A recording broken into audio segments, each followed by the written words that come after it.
नमस्कार, स्वागत है आपका दिव्य कथा यात्रा में। एक ऐसी यात्रा जहां हर कथा में छुपी होती है आस्था, चमत्कार और परम भक्ति की अनुभूति। शिव पुराण रणेश्वर महादेव की कथा बहुत समय पहले की बात है। त्रेता युग में लंका के असुर राज रावण अपने बल और तपस्या के कारण तीनों लोकों में प्रसिद्ध हो गया था। रावण भगवान शिव का महान भक्त था।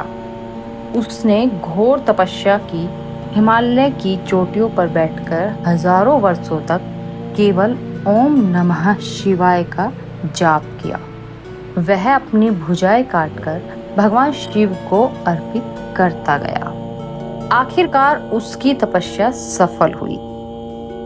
स्वयं भगवान शिव ने प्रकट होकर कहा, हे रावण, मैं तुम्हारी घोर तपस्या से प्रसन्न हूँ, वर मांगो।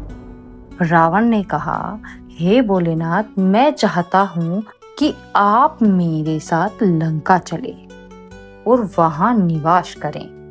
आपके बिना मेरा जीवन अधूरा है। भगवान शिव ने मुस्कुराकर कहा, मैं स्वयं तो कैलाश को नहीं छोड़ सकता, लेकिन मैं तुम्हें एक शिवलिंग देता हूँ, मेरा प्रतीक। लेकिन ध्यान रखना, जहाँ तुम इसे भूमि पर रख दोगे यह वहीं स्थिर हो जाएगा, फिर तुम उसे हिला नहीं सकोगे। रावण ने शिवलिंग को अपने कमंडल में रखा और लंका की ओर निकल पड़ा।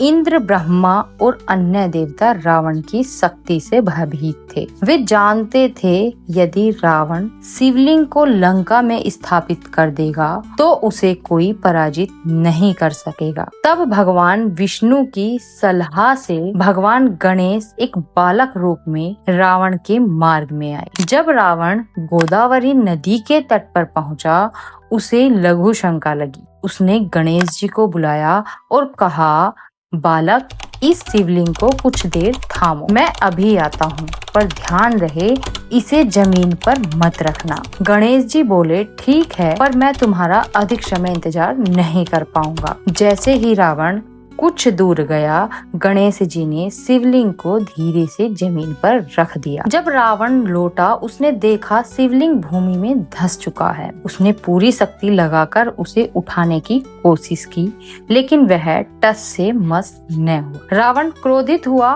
फिर भी उसने शिवलिंग की पूजा की। उसी स्थान पर वह शिवलिंग आज भी स्थापित है, जिसे रणेश्वर महादेव या त्र्यंबकेश्वर कहा जाता है। यह सिद्ध करता है कि चाहे कोई राक्षस भी क्यों न हो, यदि उसकी भक्ति सच्ची हो तो शिव उसे भी आशीर्वाद देते हैं।